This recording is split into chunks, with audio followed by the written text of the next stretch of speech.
Why is it hard to remember these things? G'day everyone, Brian here. When I first started driving a car, one of the hardest things was that there was just so much to remember. You've got to remember where the indicator stick is and when you need to turn that on. You've got to remember which pedal is the clutch and the brake and the accelerator. You've got to remember where the gears are and how they work. You've got to remember what you need to do with each road sign. There's just so much to remember. When I started riding a motorbike, it was the same thing. There was just so much I needed to remember. Which side was the brake, which side was the clutch, which foot pedal was the gear shift, and which was the rear brake. Let go of the throttle when you squeeze the brake. You know, all kinds of things to remember. But it's remembering those things that makes it safe and makes the ride much more comfortable. There's a bit of that in life as well, and certainly in the Christian life. There are things that we want to remember because that will help us to have a more comfortable life. When the women went to the tomb to see Jesus and found him not there and met two angelic beings, they said to them, "Why do you look for the living among the dead? He's not here, he has risen. Remember what he said to you in Galilee." And here's how Luke records it.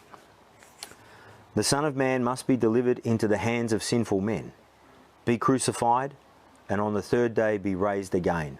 Then they remembered his words. Wouldn't it have been valuable if they had remembered what Jesus had to say when they saw the tomb empty and made those connections?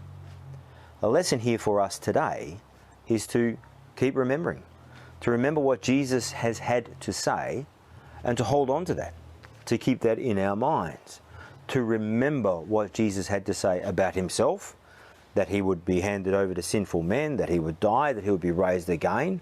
What he has said would happen has happened. And if that's so for him, then surely we can be confident that what he says about us, his followers, will also happen. There are good things, there are blessings. Blessed are the poor in spirit, for theirs is the kingdom of heaven. Blessed are those who mourn, for they shall be comforted. And so there's confidence in that. But also blessing and promise in times of trouble.